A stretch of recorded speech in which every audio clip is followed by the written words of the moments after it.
वही समय में अपने के गीत से बड़ा चर्चित भेल रहा कुंज बिहारी गेने रहे। हाँ। कुंजो हमरा बुझाए जे तहिया कुंजो बिहारी के ओतेक बेसी चर्चा नहीं रहे। हाँ। आ वो गीत गेल के तो गीतों के बड़ चर्चा भेले।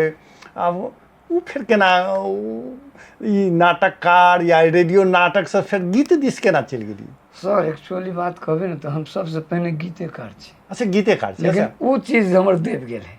ए माने एखनो देव गेल तो अहाँ के एते बेर कुंज बिहारी के अहाँ फेवरेट गीतकार छी तखन? जी जी जी जी हाँ नहीं वो चीज जते उठक चाही ततेक नहीं उठले के। लेकिन माने गीत सब अहाँ के लिखाइते रहे छी? लिखाइते रहे छी हाँ। हाँ माने ओते गीत के रिकॉर्डिंग नहीं भेले?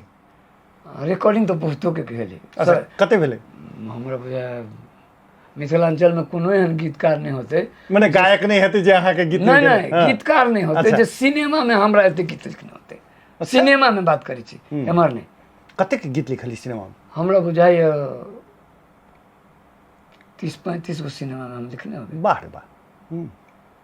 आ सिनेमा में अभिनयों के लिए हम तो हॉलों में देखने छी अपने के सिनेमा। जी जी सिनेमा में माने बहुत आगा बढ़ गेल रही फिर बैक केना भ गेली अपने?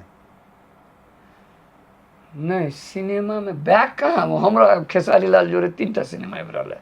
माने बैक नहीं भेल छी? बैक चलिए रहल छी? चलिए रहल छी। हाँ। बात ई छै जे अपन सबके जे एठाम के जे परिस्थिति छै। हाँ लोग सिनेमा देखने माने अपन चीज नहीं देखा तो वह चीज नहीं, जैसे सुनल जाए ना उ जे परिस्थिति जे छै ना अपना जे बहुत हाथ गोर मारि रहल मतलब पकड़ रहल छी जे कोई भेटे कोई पकड़ाए। लेकिन आई निर्माता कहियो ओहन वातावरण कहियो ओहन कलाकार साथी सहयोगी कहियो ई किछ नहीं